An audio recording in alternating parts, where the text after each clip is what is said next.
찬송가 1장 만복의 근원 하나님을 부르심으로 2021년 2월 1일 월요일 새벽 예를 시작합니다.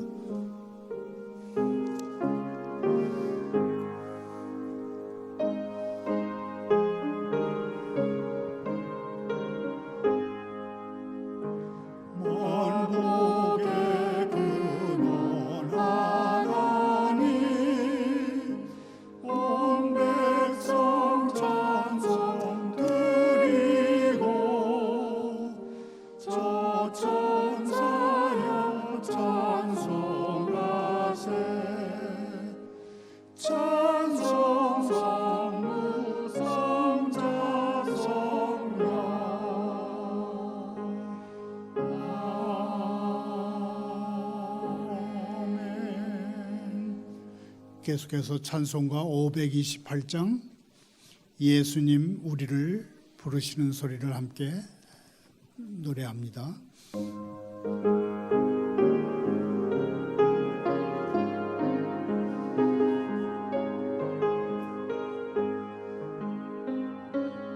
예수가 우리를 부르는 소리 그 음성 부드러워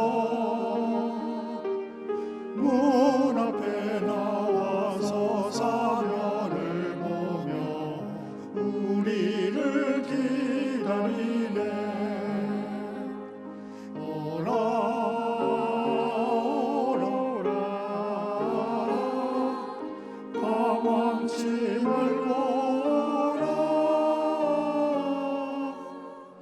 죄 있는 자들아 이리로 오라.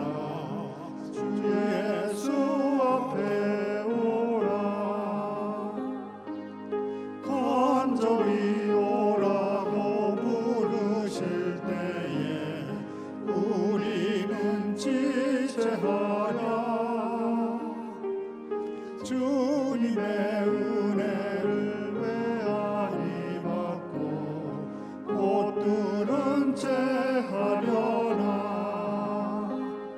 오라 오라 방황치 말고 오라.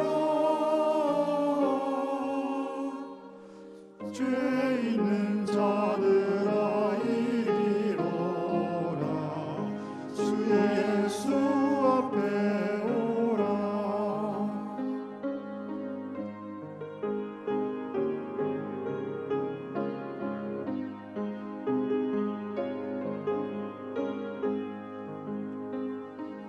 세월이 살같이 빠르게 지나 쾌락이 끝이 나고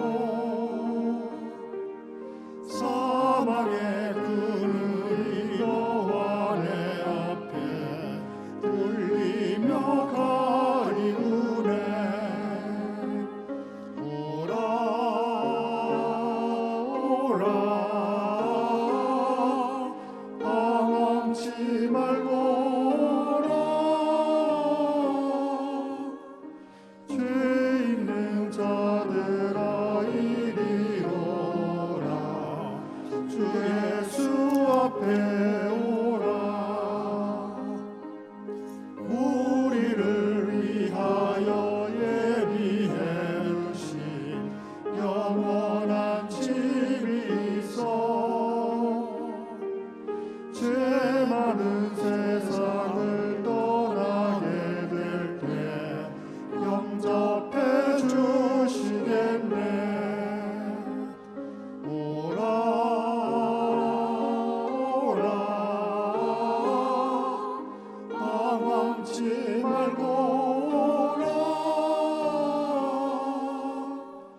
죄 있는 자들아 이리로 오라.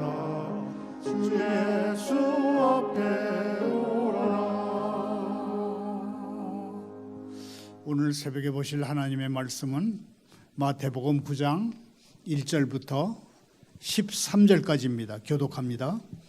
예수께서 배에 오르사 건너가 본 동네에 이르시니 땅에 놓은 중풍병자를 사람들이 데리고 오거늘 예수께서 그들의 믿음을 보시고 중풍병자에게 이르시되 작은 자여 안심하라 내 죄사함을 받았느니라. 어떤 서기관들이 속으로 이르되 이 사람이 신성을 모독하도다. 예수께서 그 생각을 아시고 이르시되 너희가 어찌하여 마음에 악한 생각을 하느냐. 내 죄 사함을 받았느니라 하는 말과 일어나 걸어가라는 말 중에 어느 것이 쉽겠느냐. 그러나 인자가 세상에서 죄를 사하는 권능이 있는 줄을 너희로 알게 하려 하노라 하시고 중풍병자에게 말씀하시되 일어나 내 침상을 가지고 집으로 가라 하시니 그가 일어나 집으로 돌아가거늘 우리가 보고 두려워하며 이런 권능을 살아나게 주신 하나님께 영광을 돌리니라. 예수께서 그곳을 떠나 지나가시다가 마태라는 사람이 세관에 앉아 있는 것을 보시고 이르시되 나를 따르라 하시니 일어나 따르니라. 예수께서 마태의 집에서 앉아 음식을 잡수실 때 많은 세리와 죄인들이 와서 예수와 그의 제자들과 함께 앉았더니 바리새인들이 보고 그의 제자들에게 이르되 어찌하여 너희 선생은 세리와 죄인들과 함께 잡수시느냐. 예수께서 들으시고 이르시되 건강한 자에게는 의사가 쓸데없고 병든 자에게라야 쓸데있느니라. 너희는 가서 내가 긍휼을 원하고 제사를 원하지 않으라 하신 뜻이 무엇인지 배우라. 나는 의인을 부르러 온 것이 아니요 죄인을 부르러 왔노라 하시니라. 아멘. 하나님 아버지,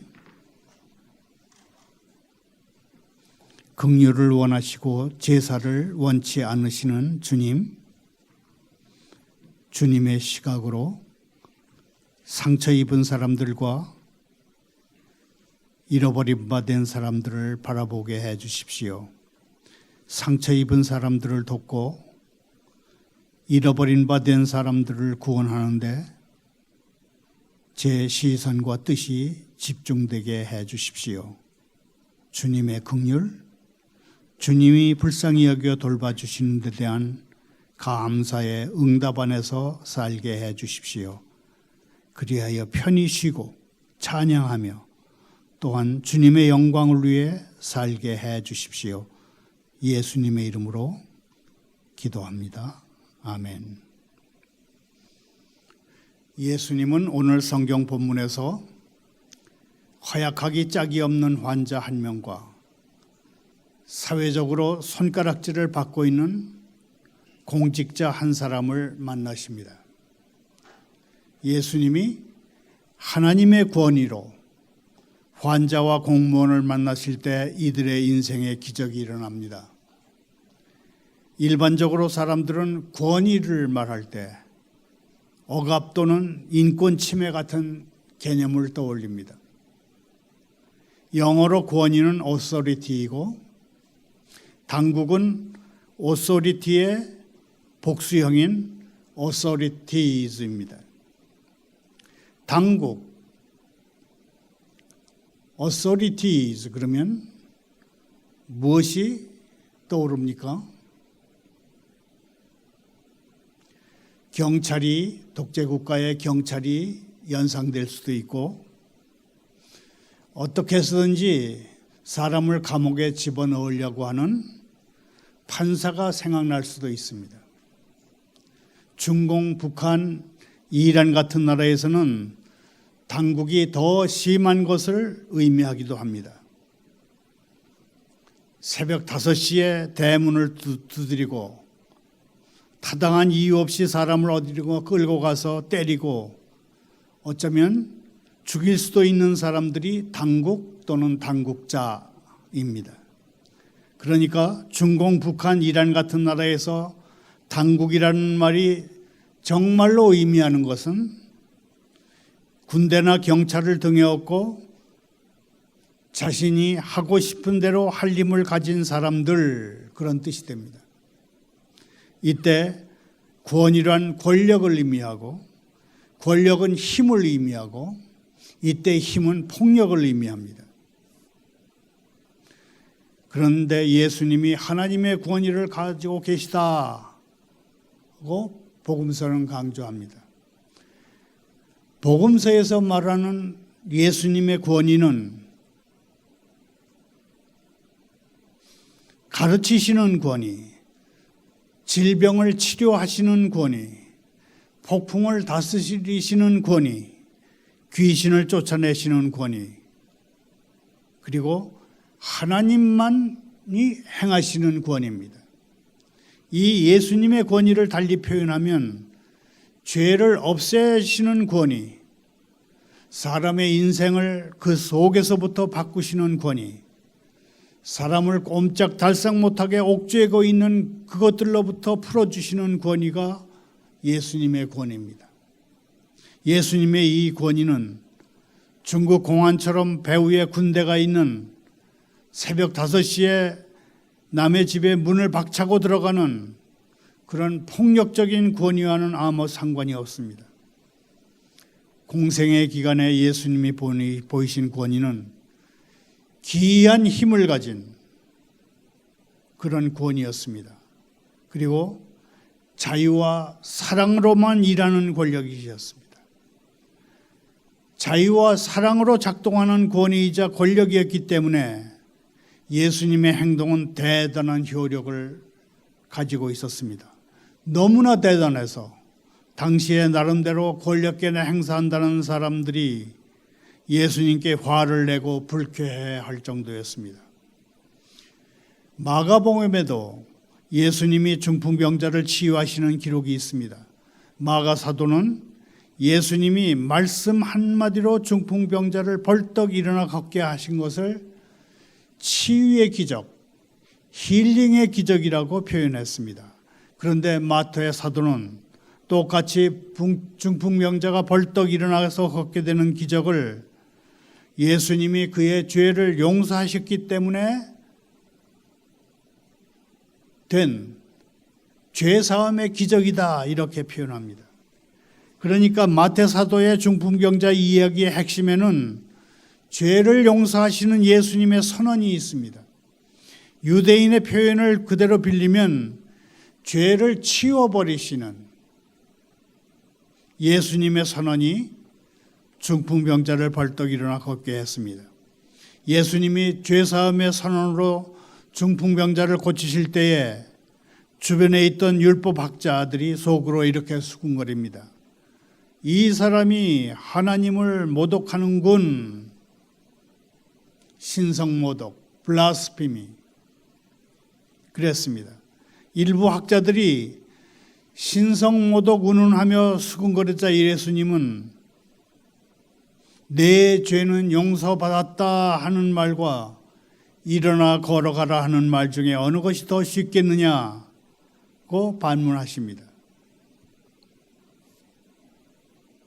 그러시고는 중풍병자에게 일어나 침상을 가지고 가라고 명하십니다. 그러자 중풍병자는 이전에 아무 일이 없었다는 듯이 자기 깔개를 침상을 들고 일어나 걷습니다. 중풍병자를 낫게 하심으로써 예수님께 죄사함의 권세가 있음을 이때 예수님이 증명하신 것입니다. 예수님이 죄사함을 선언하셨다는 것은 예수님이 곧 하나님이시라는 뜻입니다. 무엇보다도 먼저 하나님 앞에서 영혼의 문제가 해결돼야 몸과 마음이 자유와 평강을 얻게 됩니다. 자막을 따라 한번 읽어보겠습니다. 먼저 하나님 앞에서 영혼의 문제가 해결돼야 몸과 마음의 자유와 평강을 얻게 된다. 몸을 전혀 쓰지 못하던 중풍병자가 구원받는 데는 그의 친구들의 믿음이 결정적이었습니다. 중풍병자의 친구들이 믿음을 가지고 이 가망 없는 병자를 예수님께로 데려갔습니다. 중풍병자를 예수님께 데려간 친구들의 믿음은 어떤 믿음이었다고 생각하십니까? 그 친구들의 믿음은 돌팔이 의사에 대한 믿음이 아니라 예수님의 권위에 대한 믿음이었습니다. 예수님이 이 중풍병자를 어떻게 하든지 해결할 수 있으시라는 예수님의 권위에 대한 친구들의 믿음이 중풍병자를 구원했다, 그런 뜻입니다. 그때까지 하나님이 죄를 해결하시는 일반적인 방법은 성전 체제를 통해서였습니다. 그때까지 하나님이 죄를 해결하시는 일반적인 방법은 하나님의 인정을 받고 하나님의 권위를 위임받은 제사장 제도를 통해서였습니다.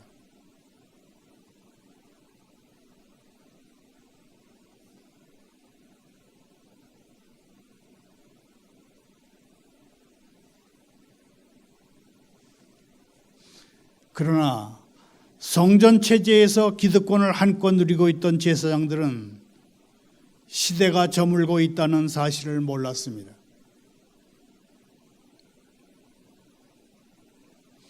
하나님의 인정을 받고 하나님의 권위를 위임받은 제사장들은 그들의 시대는 이제 저물고 그들이 상상하기도 싫은 전혀 새로운 시대가 오고 있다는 사실을 몰랐습니다. 성전 체제하의 제사장들은 그 위대한 때가 오면 하나님이 자신의 역할을 인자와 같은 이에게 위임할 것이고 그 인자, Son of Man, 그 인자를 통해서 올바른 권위가 이 세상에 퍼지리라는 사실을 몰랐습니다. 예수님께는 중풍병으로 몸을 쓰지 못하는 남자를 치료할 직접적인 물리적인 수단은 없었습니다. 예수님은 하나님이 맡기신 권위를 사용해서 하나님의 권위로 전혀 가망이 없는 병자를 고치셨습니다. 하나님이 예수님께 맡기신 그 권위는 죄를 용서하는 권위이며 죄사함을 통해서 새로운 생명을 가져오는 권위입니다. 예수님은 죄를 향해서 패배한 적이다 그렇게 선언하심으로써 그 죄를 사실 권리가 있었고 오늘날에도 그렇게 하십니다. 예수님이 시대가 변하고 있다 그렇게 말씀하셨을 때 그 말씀은 진정이었고 실제로 시대는 변하고 있었습니다. 9절 이하에 등장하는 마태라는 이름을 가진 세금 징수원이 구원받는 과정을 통해서 예수님이 말씀하신 대로 시대가 변하고 있음을 우리는 확인할 수 있습니다. 왜 예수님은 세상의 비판과 정죄를 무릅쓰고 세리와 죄인들과 함께 음식을 드셨을까요? 세리와 전과자들을 보는 데 있어서 종교 지도자들과 예수님의 시각의 차이는 무엇일까요? 당시의 종교 지도자들은 세리와 전과자들 같은 도덕적 영적 감염원으로부터 스스로를 지키는 것이 자신들의 임무라고 생각했던 것이 분명합니다. 성직자 앞에 성이 거룩하기 때문에 그 도덕적 영적 감염원에 가까이 가면 안 된다. 나는 제사장이다. 그렇게 생각했던 게 분명합니다.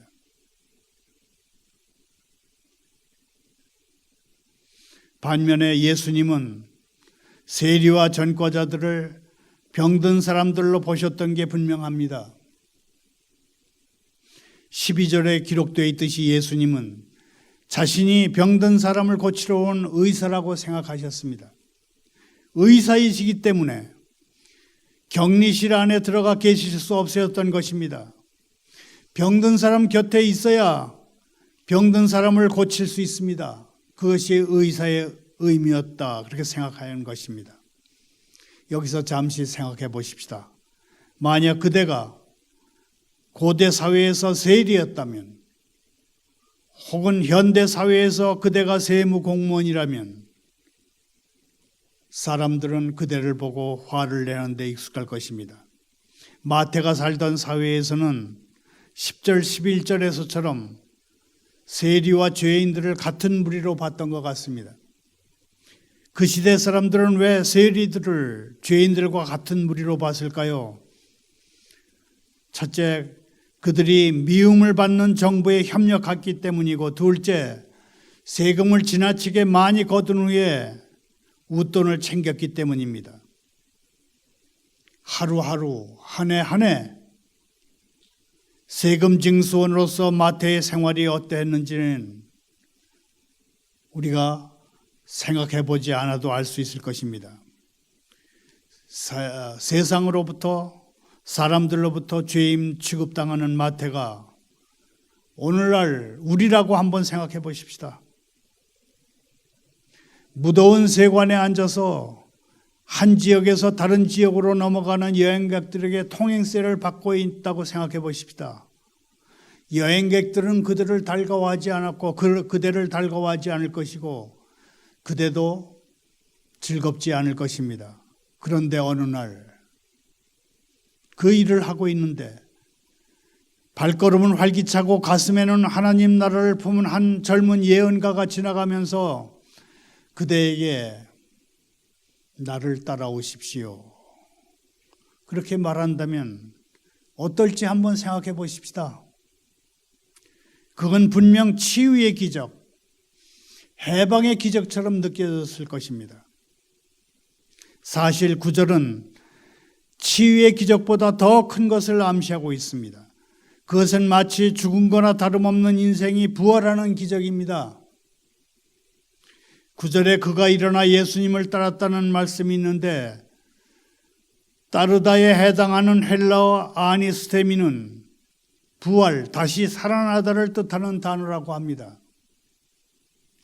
공공의 적으로 여겨지던 세금 징수원 마태는 죽고 예수님의 제자로 부활했으니 예수님과 친구들이 어떻게 축하하지 않을 수 있겠습니까?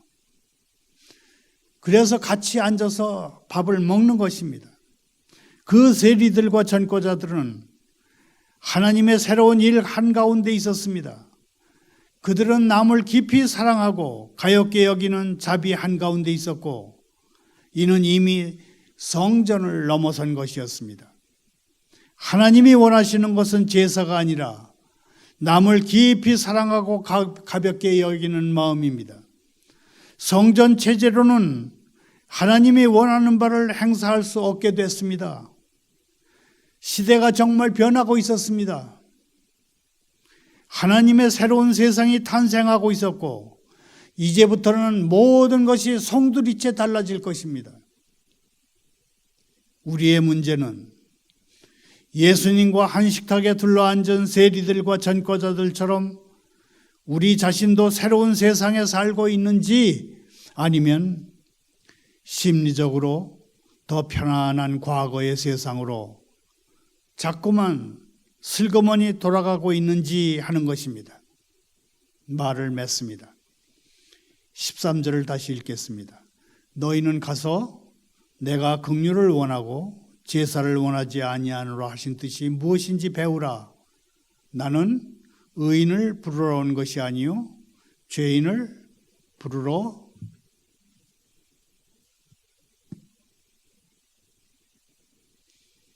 왔노라 하시니라. 예수님은 호세아 6장 6절의 말씀을 빌어오셨습니다. 호세아 6장 6절은 이렇게 되어 있습니다. 나는 인애를 원하고 제사를 원하지 아니하며 번제보다 하나님을 아는 것을 원하노라. 구약 성경에 통달한 율법 학자들이 서기관들입니다. 성경적 규칙에 집착하며 형식주의와 권위주의 특권의식에 빠진 사람들이 바리새인들입니다. 의의 전문가를 자처하는 바리새인들은 그리스도하는 예수님이 의인인 자신들은 제쳐놓고 쇠리들 전과자들과 어울려 식탁을 같이 하는 것이 못마땅했습니다. 서기관과 바리새인들이 예수님의 신분과 역할을 오해하며 경솔하게 생각 없이 망령되게 행동했을 때 예수님이 이제 시대가 바뀌었다. 나는 의인을 부르러 온 것이 아니라 죄인을 부르러 왔다 그러신 것입니다. 1889년 그리스도의 브루셀 입성이라는 그림을 그린 벨기에 작가는 죄인을 부르러 오신 예수님을 양치기로 묘사합니다. 그런데 양치기로 묘사했다는 그림에서 예수님은 잘 보이지를 않습니다. 보통 그림 같으면 예수님이 군중 맨 앞에 서서 손을 높이 들고 계실 건데, 이 그림에서 앞장선 사람들은 사회주의 만세라고 적힌 프래카드를 든 정치꾼들입니다. 그렇다고 해서 예수님이 뒤에서 환영하는 무리를 지켜보시는 것도 아닙니다. 자세히 그림을 들여다보면 재림하신 예수님은 군중 속에 파묻혀 계십니다. 술주정뱅이나 불황자들로 보이는 군중 속에 한 인물로 작게 예수님이 그려져 있습니다.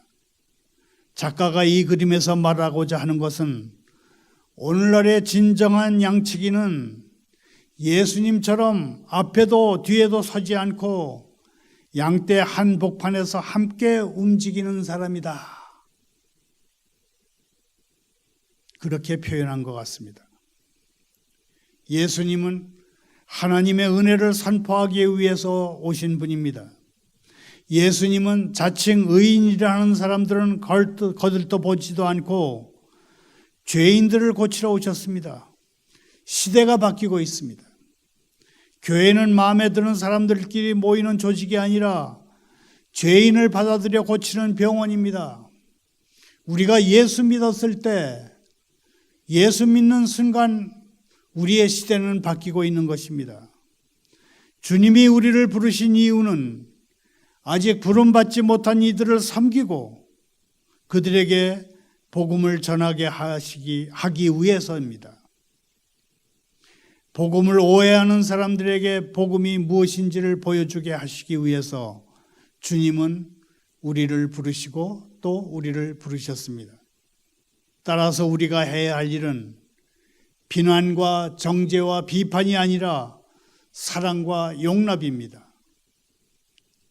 설교를 마치기 전에 미국 해병대가 부르는 현대 기독교 음악 한 곡을 들으시겠습니다. CCM 엘리야의 날입니다. 잠깐 들어보겠습니다.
지금은 엘리야 때처럼 하나님의 말씀이 선포되고 주님의 종 모세의 때처럼 언약이 성취되리니 비록 전쟁, 기근, 핍박, 환난이 다가와도 우리는 두려워하지 않을 것이며 어두울 때 퍼지는 전염병과 밝을 때 찾아오는 재앙도 두려워하지 않을 것입니다. 왜냐하면 하나님은 모든 사악한 세력으로부터 우리 부대와 가정을 보호하시기 때문입니다. 군대가, 그것도 세계 최강의 군대가 이런 신앙 고백을 한다고 하는 것이 무엇을 의미하는 것일까요? 미국 해병대, 이런 신앙으로 정신무장이 되어 있으니 세계 최강의 군대이지 않나 그런 생각을 해봤습니다. 감사합니다. 기도합니다. 하나님 아버지, 오늘이 저희에게 형벌의 때, 이방인의 때가 되고 밤에는 전염병이 퍼지고 낮에는 재앙이 찾아올지라도 저희가 두려움에 빠지지 않게 해주십시오. 하나님을 의지함으로 하늘과 땅에 든든한 거처가 있게 하십시오. 그리스도를 우러러 사랑함으로 그 어떤 두려움도 저희 마음을 누리지 못하게 해 주십시오. 저희의 즐거운 소망과 위로가 오직 주님께 있습니다. 주님은 적들을 막아내는 방패이시며 고통에 바르는 향유 같은 분이시며 저희의 위대하고 확실한 구원이십니다. 예수님의 이름으로 기도합니다.